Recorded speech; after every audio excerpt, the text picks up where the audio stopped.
And would it be alright if we're holding this stuff, or like is the reference point, or? I don't think it matters. I don't think it matters. I follow a guy from the Goldie. He's always looking at his phone and reading from his phone and that. Yeah. Okay.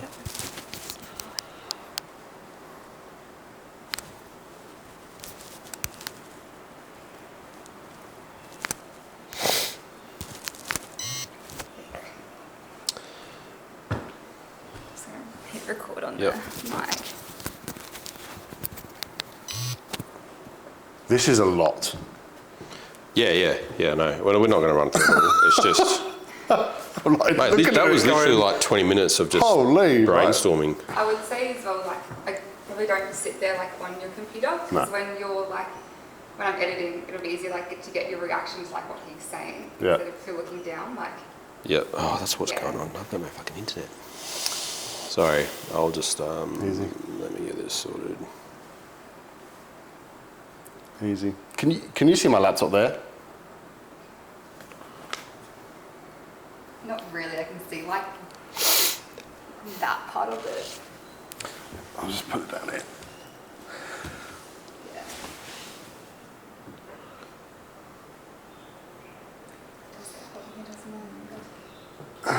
Cool. Thanks again for your help. Okay.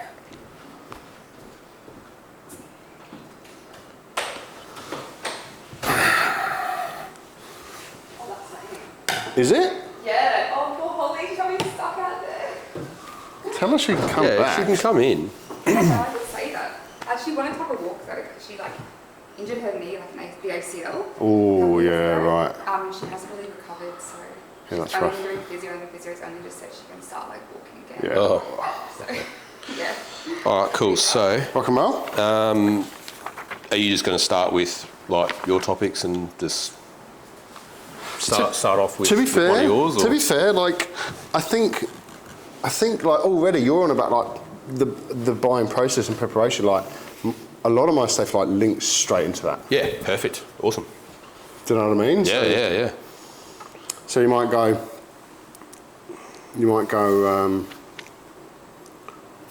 Like I wonder if we do talk to the camera and do an introduction, like Jason Weller Buyers Agents. Yeah, definitely. Yeah. Yeah. Osborne, Pivotal Financial. And then that's going to be like one of your first clips, right? After some bloopers or whatever it may be, you hit it with and then we just start chatting. Yeah, like 40-second DX pitch.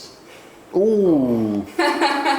Which you always forget as soon as you stand up. You're like, I'm going to say this, I'm going to say that. I've Right? never actually really perfected mine anyway. It's just been like I've never actually created one. In fact, his card was there. Did you not see it? My card. No, the little. Yeah. It was there on Oh, Wednesday. really? Yeah, I saw it. Oh, we're waiting for you just to show up. When he turned up, he would have said Jason Mills. You wrote it on a thing. Yeah, right. I haven't even registered. Like I'm not even signed up. No. Oh. Yeah. I think I am going to start. Can I get a quick photo of you guys for my socials just before? Okay. All right, so just introduce yourselves. Get Cool. out of the way. So we're introducing ourselves to the camera. Like, yeah, and then just sort of have a conversation with each other. Yeah. Yep. Like go off your Yep. talking points and things. All right, cool. So let us know when it's recording, and then we'll. It is. already- It's just Yeah. it's running. Rolling. That's what I said. Like just run it, right? Yeah. And then they're gonna get. Hello. You're gonna get like the good stuff. Yeah. Cool. Like hopefully get the good stuff. Yeah. So. Yeah. Cool. All right. Over to let's you. go. So, Jason from Weller Property Buyers Agents. We are buyers agents in Brisbane, servicing all of Southeast Queensland. What we do best is we help people source and secure property, whether for investment or owner-occupiers, and it's basically just strategically helping people really, become a bit more impactful in the market and actually, secure property efficiently. That's our main goal, and there's multiple ways we do that, but yeah, from start to finish, it's basically just getting strategic around the whole strategy, this whole service, and really trying to get people in the market sooner rather than later. Thanks, mate. G'day, Ben Osborne, Pivotal Financial. I'm a mortgage broker and finance specialist. Ultimately, I work with my clients to provide financial stability through property purchase. That is my core focus, working as a mortgage broker.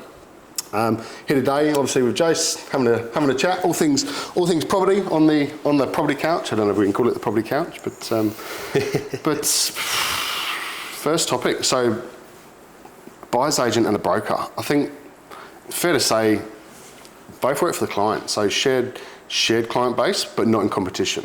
I think that's really important. So the fact that we sit here today and are able to have this conversation is gonna relate to quite a variety of kind of viewers, I suppose.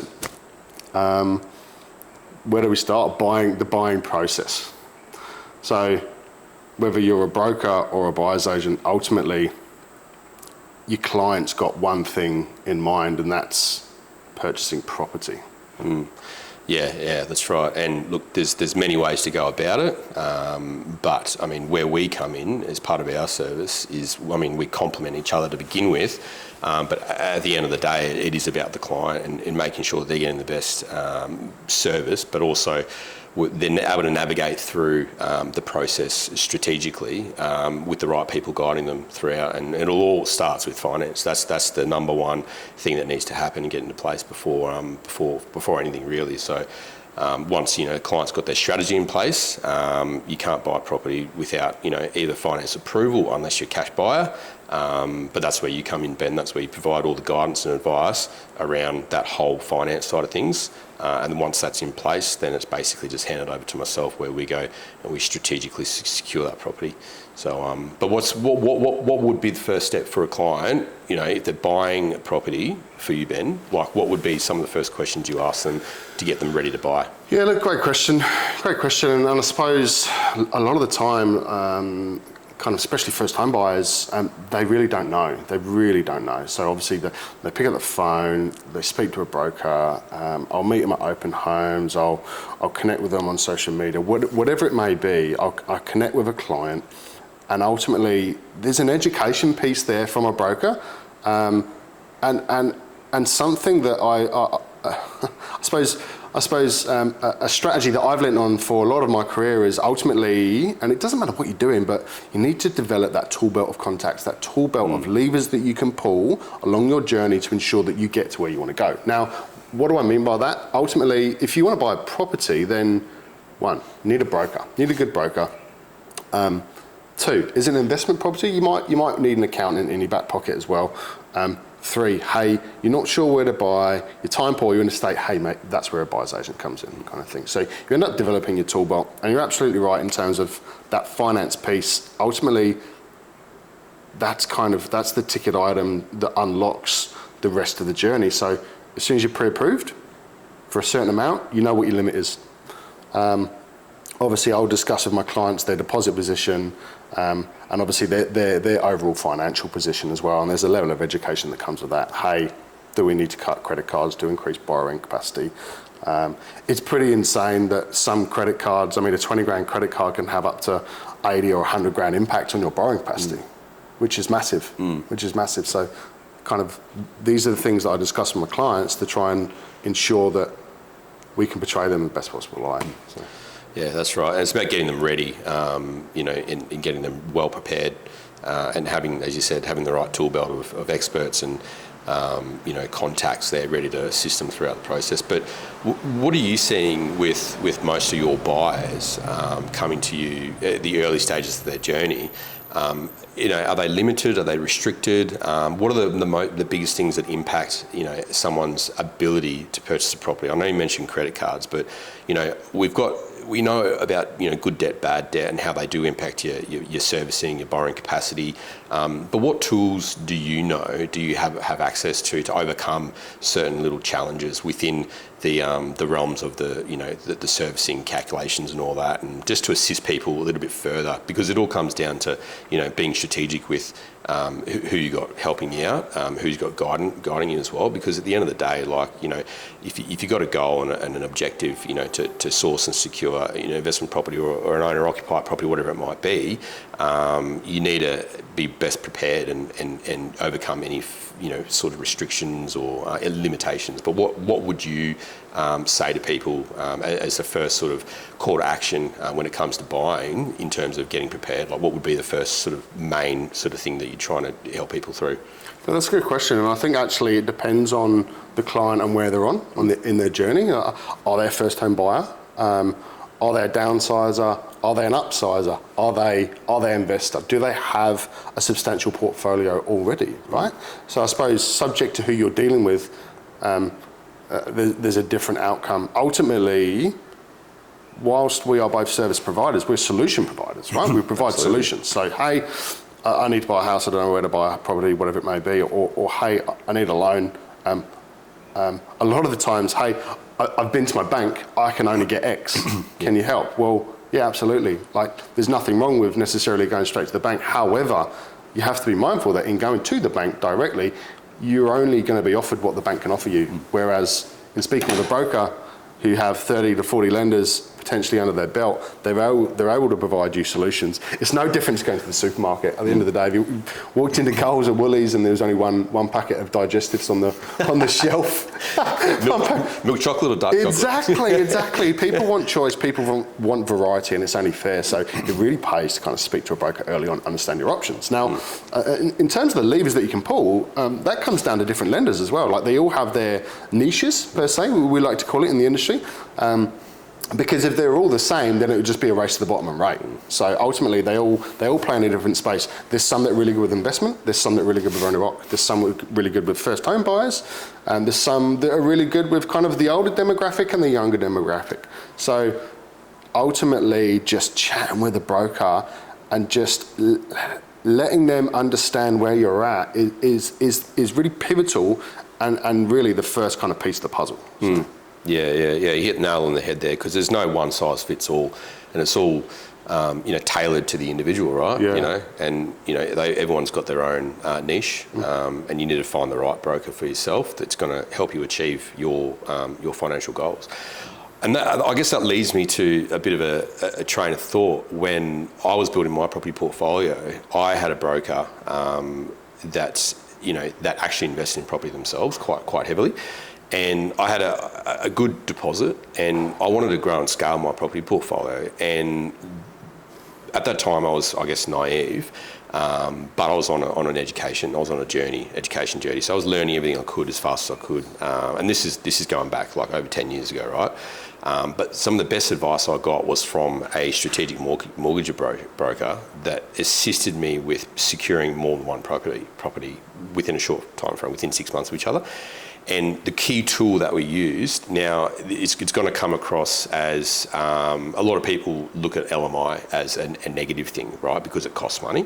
But in actual fact, and this is from my own personal experience, it's actually helped me get to where I am today, right? And what that was the advice was, let's pay a small amount of LMI for this property purchase, which is going to assist you to get into your next one by saving a deposit, so you don't have to put so much down up front for your first one, right? And I paid LMI on that first property, saved more of my deposit, right, and put that into a second property, right? And I did that within 6 months of each other. I paid LMI on both those properties, right? And there probably would have been about 20 grand in total of LMI I paid across the two of them. But all in all, what it allowed me to do was get into property sooner, scale faster, and start reaping the rewards of that compounded growth within those high growth areas where I purchased. So, and this is not any form of advice for anybody in particular. It's more just my personal experience, and I just wanted to mention that how strategic that was at the time. And if you've got the right people on board helping you, then that's essentially what you could do. And before I got in touch with that broker, I was talking to another broker, and they mentioned, no worries, just put all your deposit into this one property, to lower that LVR and to reduce any, need to, pay LMI. So, for those, listening, LMI is Lenders Mortgage Insurance. Ben, you could probably explain more to the, audience about what that is and how it works and why the banks have that and how it can benefit and disadvantage disadvantage, the buyers out there. Yeah, and I mean, for me, there's two takeaways from that. One, obviously, lenders, LMI, you've touched on LMI, lenders mortgage insurance. So, I mean, a lot of people might be wondering kind of what's LMI. So, LMI is typically applicable to a loan when you have less than a 20% deposit. Now, LMI is an insurance, lender's mortgage insurance. It actually protects the bank in case you default on your loan. So it's like ultimately, if you don't have that 20% deposit, the bank see it as a risk. And look, there's a sweet spot. Look, there's a sweet spot. If you're borrowing kind of 95% of the property, then that LMI is quite high. But as you said, like if you find that sweet spot, it might be kind of 88% or whatever it may be, then it's really worth kind of leveraging the LMI and using it to your advantage. Look, there are ways to get around it as well. I mean, professionals, lawyers, a lot of medico, lenders like to work with this type of client, and they're happy to waive LMI up to 90% most of the time. Also, kind of first-time buyers, obviously you've got kind of LMI waivers. The government will kind of guarantee that kind of 15%, and you're able to kind of put 5% down. But maybe we'll touch on that first-time kind of offering a bit more later. But back to your other point about kind of brokers and strategy, I think that's a really valid point in that one was like, hey, no, use 20% deposit, let's get you in a property, but probably didn't take the time to understand your goals and visions. So the one that did take the time and was able to educate you in saying, hey, let's leverage LMI, we can make your deposit go further, you end up with two properties, two appreciating assets, and probably now in a much better position as well. So I think it really pays to be able to have that conversation, have a relationship with your broker. Yeah, and it's all about gathering the right information and getting that brief up front. Like, it's all starts at the front end with the individual and the buyers. Like, what's your goal? What's your strategy? It's like when people come to me and like, I want to invest in property. I want to invest in, Greater Brisbane, for example. First question I ask is, okay, that's cool. So why? Why do you want to invest? Like, what's the purpose of investing? Because at the end of the day, like, you're only investing for, there's multiple reasons why you're investing, but like for you individually, it's personal, right? And it's specific. There's no one size fits all. And the property itself, it's like, well, why are you looking in Brisbane? Why are you looking in, Victoria? What is that property going to achieve for you? Because property at the end of the day, especially when it comes to investment, it's just a tool. It's only a tool. It's not like the be all and end all. It's only to get you from A to B. And if B is your destination, then A, this is where you are here, and in between, that's where the property comes in. So it's about finding the right fit, and the brief is important, but before that, it's the strategy as well. Like, just understanding what the strategy is, and making sure that or even just asking the question, just probing, asking them, have you had the financial advice? Do you know like what this is going to do to your your tax liabilities? Do you know what it's going to do to your servicing? What's your ultimate goal? Like, we've got clients on at the moment that just bought their first home, and now they're looking to leverage any equity in that home because we've got it at a really good price. In 6 months' time, they'll be ready to purchase investment property. But the conversation we had with these people, about that was, yes, they're going to be using me to help them buy their property, but before they even engage with us, it's important they get the right advice, right, from the right financial advisor. They get the right advice from an accountant, right? And then before they even come to me once again, they need to be getting the right broker. They need to be talking to the right people to get the right financing to suit the strategy, so they can actually hit the ground running. We can find the right property that's going to suit their needs, and then we can go and execute. So there's no one size fits all. We've got clients on at the moment that have a 5-year time horizon. So they've got 5 years before they retire. They've got bunch of cash. They want to put that into property. Want to achieve as much growth as possible in that 5-year period. All the while, rental return, paying down most of that debt or interest anyway. And then in 5 years' time, the idea is that that property has grown.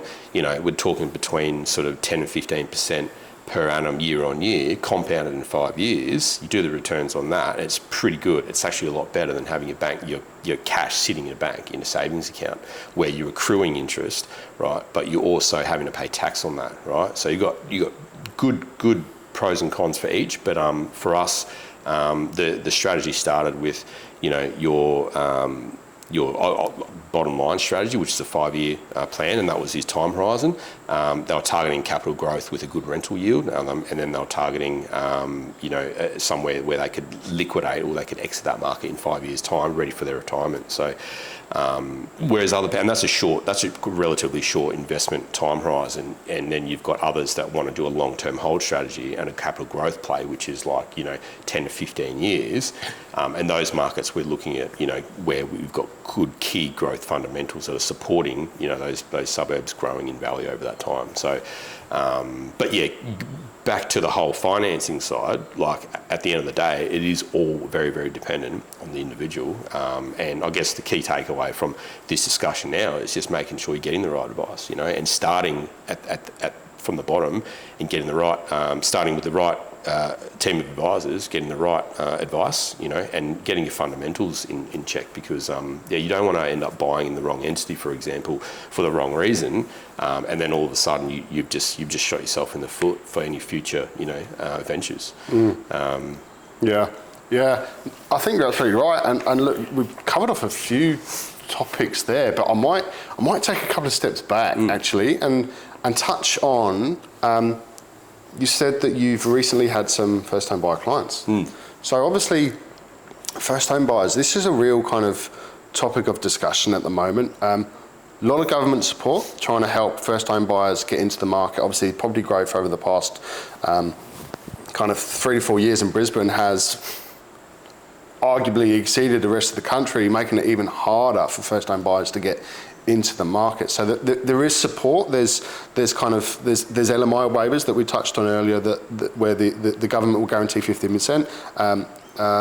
The first time buyer can buy a property with 5% deposit. Now there's some caveats around that as well. I mean, individually you can't exceed annual salary of 125, as a couple 200 grand, and obviously the property purchase needs to be below that 700. Same with the stamp duty waiver. So anything below 700, stamp duty is waived. This is awesome. However, really struggling to find property around 700 grand. What are your thoughts around that, Chase? Yeah, absolutely. It's a sore topic, this one, and it boils down to the supply and demand. And unfortunately, we have seen, fortunately and unfortunately, we've seen some really, really great growth in Brisbane over the past few years. Statistically, Brisbane's been undervalued for a very, very long time, and since the onset of COVID, but not even since that. Like Brisbane was already, achieving some good growth prior to that. But being now the host of the Olympic Games, 2032 Olympic Games, it's becoming more observed, and it's more in the media. People are looking at Southeast Queensland, not just Brisbane, Southeast Queensland as a whole. They're seeing good job opportunities. They're seeing, population growth. There's lots of infrastructure. The government's pumping, billions of dollars into infrastructure in Southeast Queensland. We've got the games coming up, obviously. So development. There's lots of things happening. It's on the map now. It's becoming, or it is, a desirable place to live. And COVID was this catalyst for the Melburnians wanting to move up. I did it myself and experience the lifestyle. Yeah. Welcome. I came in inflated property in 22. Yeah, I did it myself. So well done. At least you had the right broker on board, right? I did. Well, there's a story there as well. Actually, I bet there is. Brisbane achieved great growth. But going back to your $700,000 price point first home buyers, yes, we are seeing.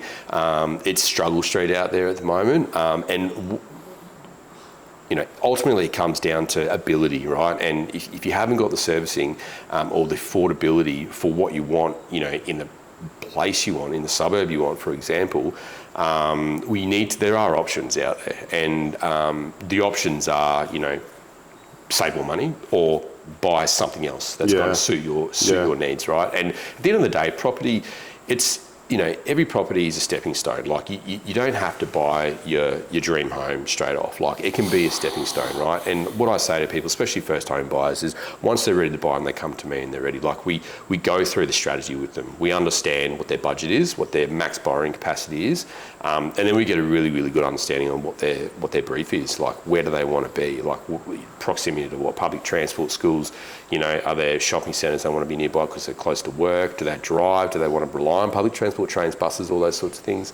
And then we just get an understanding of their personal situation. Is it a couple, is it a young family, or in my recent ones, they were just a couple, but they're planning on having kids. So I thought, let's get in the market now. Let's get a 3-bedroom townhouse within 10 k's of the city, somewhere where we can get to work quite easily, somewhere where we can work from home, and somewhere where we can raise our kids. So once we understood that brief, we go through, we assess the market, we understand, where they want to be approximately, and then we do an assessment just to make sure that what their budget can buy them, basically, and that is possible. Because the last thing you want to be doing is spending time in the market, shooting for something you're never going to actually be able to buy. Yeah. But also at the same time, as part of our strategy and our service, is being able to actually secure property for people faster, trying to avoid any of that price creep in the market, and lower that opportunity cost, because at the end of the day, the longer it takes you to buy, the more you're paying, because the prices are still going up. I think I read some statistics, 7 to 9 grand on average at the moment, a month probably is going up in Brisbane at one point. I think it's certainly starting to slow down, but it's fair to say that first home buyer space, I think it needs to be reviewed for Brisbane. In comparison to the growth that we've had, I think it does need to be reviewed. So that might be a kind of a topic of discussion with the government there, to have a look at that, to make it more achievable. I might give them a call after this, I think, and have a crack. Do it. Yeah. I'll just let them know that, call you guys, mate, come on, guys. I can't help these guys because they're restricted. If you're going to put out all these grants and all this help, it needs to be relative to the market, right? $700,000 properties, it's only really going to get you a really, really decent unit, or it's going to get you a townhouse, right? And there, to be honest, there's some great townhouses going around at the moment, and we're targeting the townhouses in some really good suburbs in Brisbane. Short-term solution. Short-term solution, yeah. As you said. But it comes down to the individuals as well, and some investors I've got with the lower budget, they love the idea of a townhouse, because the disparity between, say, 2 or 3 bedroom townhouse and 2 or 3 bedroom house in that same suburb is huge, right? It's massive. So there's going to become a time where those townhouses start to catch up, but also the rental yields on townhouses are far better than buying a house. So for serviceability, it actually makes a lot of sense. You're hitting a 4% rental yield on a lot of these townhouses, whereas a house, you're around 3.5, So it's just about that balance and finding the right balance, but also understanding what impact it's going to have on your day-to-days. And then, that comes down to, the servicing side, but that's the strategy. When we work together to understand, okay, well, they need a minimum yield to make sure their servicing is up, right? And this is their budget based on this yield, and that becomes part of our brief that we go and target. So, it's all, there's no one size fits all, as I keep saying, but if we can all get together and all work together and really try and nail that brief, so as we are targeting the right property in the right area for the right sort of money, then our job becomes very specific, a lot easier, and we're not wasting our time. We're actually targeting the right property. We're targeting the right agents that sell those properties, so actually list those properties, and we're putting them to work to source those properties for us, which we can then go and target and negotiate. Yeah, look, it's time in the market, not on the market, which is why anyone that's sat on my books for kind of more than 3 to 4 months pre-approved and struggling to get their foot in the market, I don't hesitate in formulating introductions to yourself, to buyers agents. I think they've already lost money by sitting on the market kind of thing, right? So you got to get in. There's a few that are hesitant about the initial cost, but ultimately that can be offset by property purchased in a timely manner and for a competitive price. Now, obviously, other solutions in that space, given that the 700 is so challenging to achieve and trying to leverage the grants as well, is guarantor. I'm doing a lot of guarantor loans at the moment. So parents, grandparents, aunties, uncles, brothers, sisters even, depending on the size of the family, putting up their properties as a guarantee or a guarantor loan for first-home buyers, which allows them to exceed that $700,000 mark as long as they can service the debt and still not have to pay that LMI or need that 20% deposit. And some lenders will also waive the gen savings as well requirement, which can really kind of fast track some people's journeys. Now, I suppose that's a really interesting lever to pull, but obviously, it's worth having that conversation. If you're unsure about those options, have a conversation with your mum, have a conversation with dad, grandma, granddad, whatever it may be, to see if that is an option, because if you can accelerate your pathway in a property sooner, again, being in the market rather than on the market is going to be a lot more beneficial long term. Yeah, exactly. And those are, the rhetoric is, it's time in the market and not about timing the market either. So, and like I see a lot of people, they might be thinking about buying, not quite ready, but just thinking about it, and straight away they think, oh, I've got to have a 20% deposit, got it based on what they're reading, listening, what they're hearing. But the reality is, like, it doesn't have to be like that. And that's where a good early conversation with yourself will be able to guide them in the right direction, because they don't have to have a 20% deposit. They don't have to sit there and save for years and years and years, keep missing out on the market while the market's getting out of control just because they're thinking they need to save 20% deposit. There are other avenues, and the opportunity cost just keeps going, increasing day by day, where it doesn't have to be like that. And it's just about having that conversation early with the right people. Even if you're not ready to buy now, maybe you've got a 6-month plan, have a chat now. Yeah. Understand what needs to happen, then you can put your short-term goals in play, right? And then you can, when you are ready, when you've got that, say 10%, you've got options there. So it's great having, the likes of yourself, is that you can actually have those discussions with people and let them know there's more options than just the general 20%, 80% LVR. So we've got our finance sorted. You're a first-time buyer, you're an investor, you're a downsizer, you're an upsizer. We've got our finance sorted. We're engaging with a buyer's agent. Then what? How does that work? Yeah, good question. So the buyer's agent space has grown quite rapidly over the years, and the reason behind is because it's becoming more of a need, a necessity, rather than like a, what do you call it?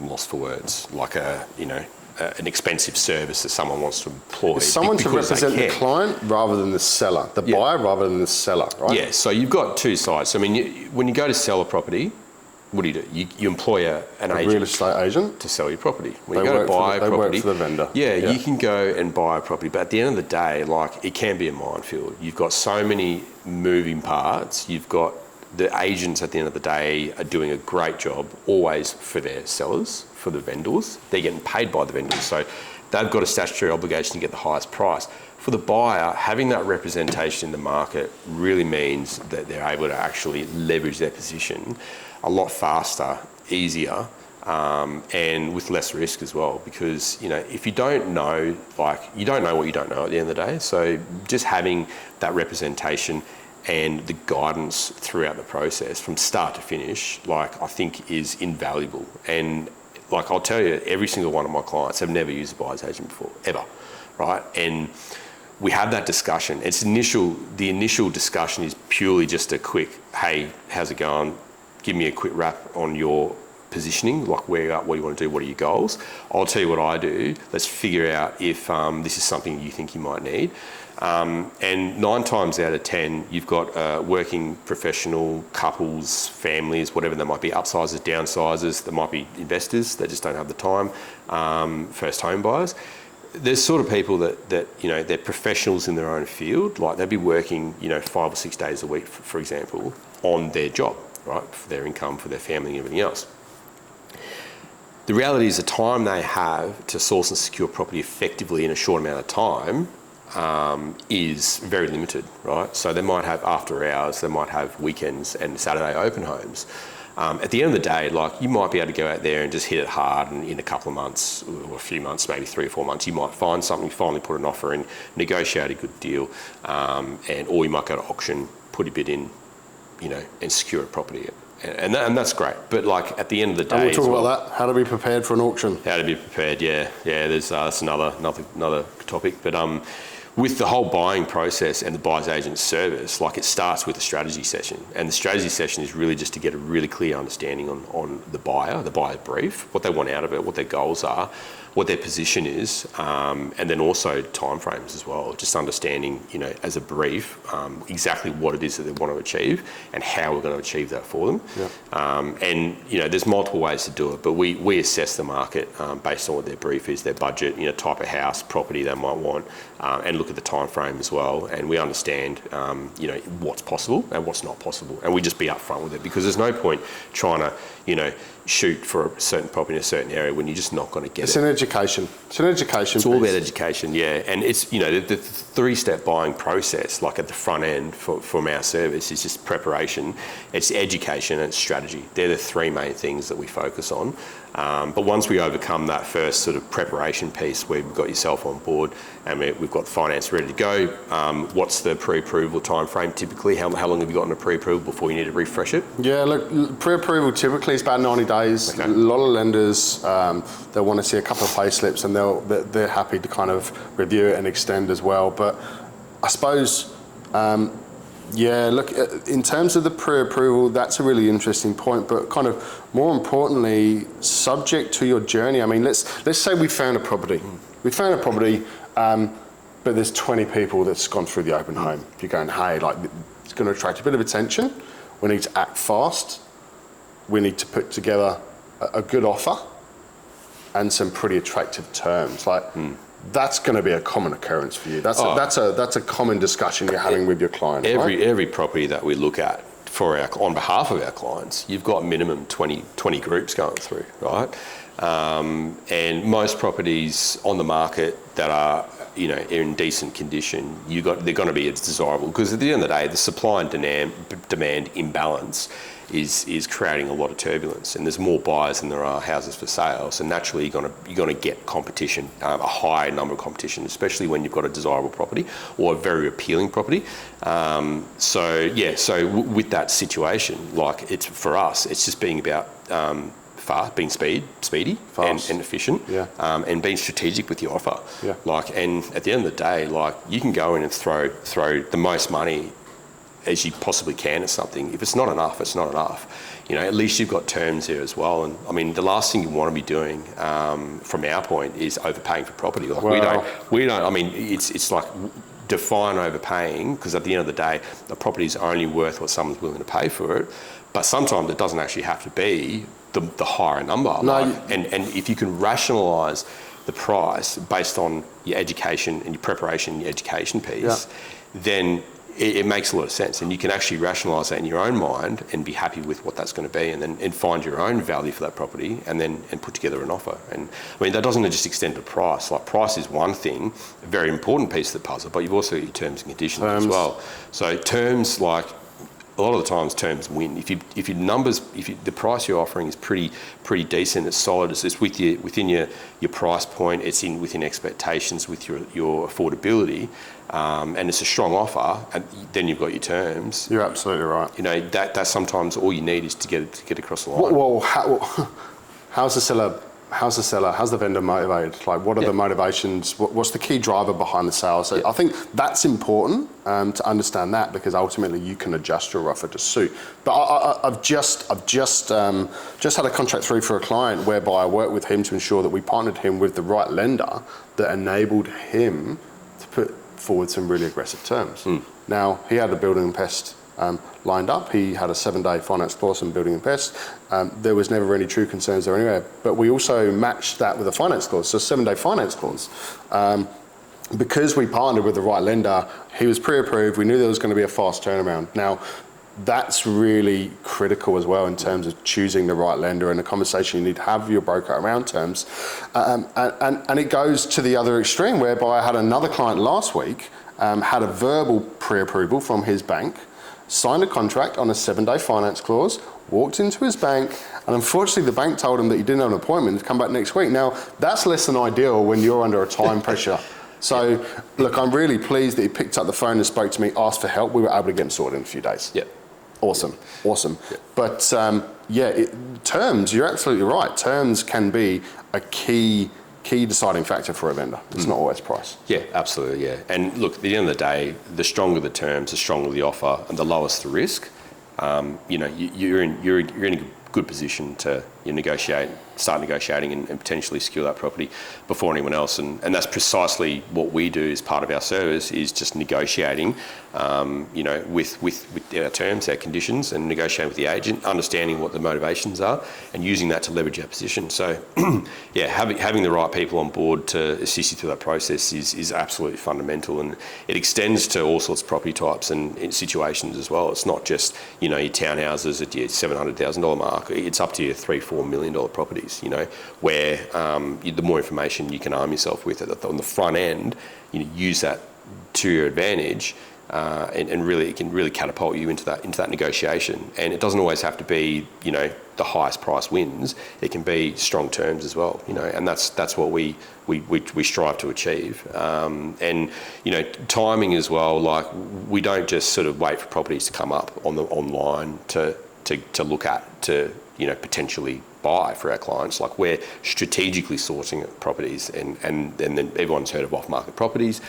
You've got pre-market, you've got there's a buyer's agent market as well, where buyer's agents get exclusive access to certain properties because agents know they might want to move something on fast, and they know the only way to really do that is by, you know, releasing that to buyer's agents, because buyer's agents, you know, typically have a number of clients on looking at different types of properties in that area. So gaining access to that 20 to 30% of all property transactions that happen offline behind closed doors is really, really valuable. And the amount of off-market properties we've secured for our clients and being able to negotiate direct with the agent has really put our clients in a really, really strong position over anybody else. So whilst their mates are still out there looking 6 months later, we're 3 to 6 weeks later and we've secured something under contract. And you would have covered your cost with equity already, probably. Mate, and that's the beauty about it too, because when it comes to negotiating, it's not all about, as we touched on terms, but getting the price right. It's like, well, how do you do that when there's no prices online listed? The agent's not giving you any indication. Well, if they are, it's going to be an overinflated indication, and that's fine because they're doing their job.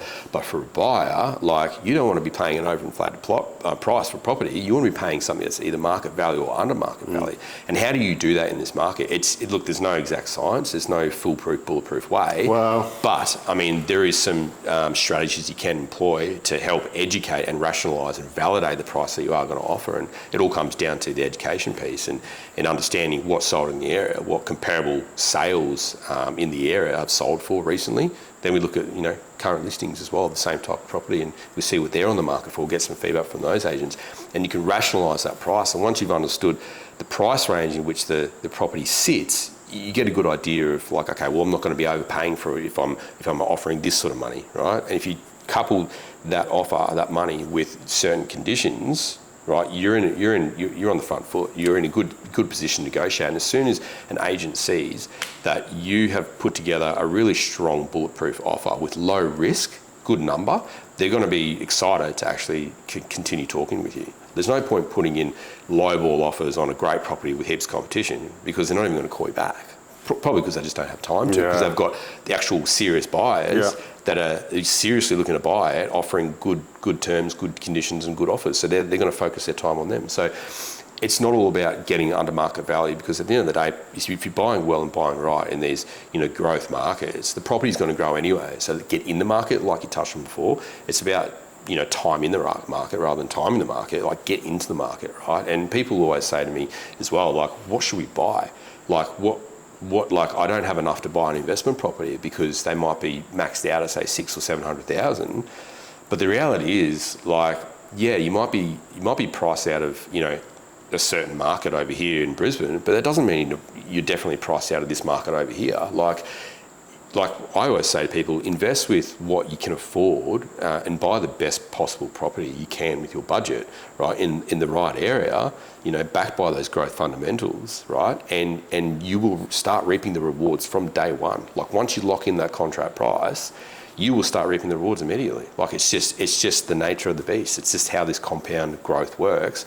And if you don't invest, the cost of not investing, and your money just sitting in the bank, your money's just getting eroded away by inflation, right? And even if you're earning interest on that money, it's sitting in an interest account, you're paying tax on that interest, right? You're paying tax on that, but then also you've got inflation you've got to factor in too. It's just not a very good investment strategy at all. How are we going for time? I reckon. Yeah. Because It's gone for 45 minutes. Yeah. So I'll stop there if you guys. Yeah, Good.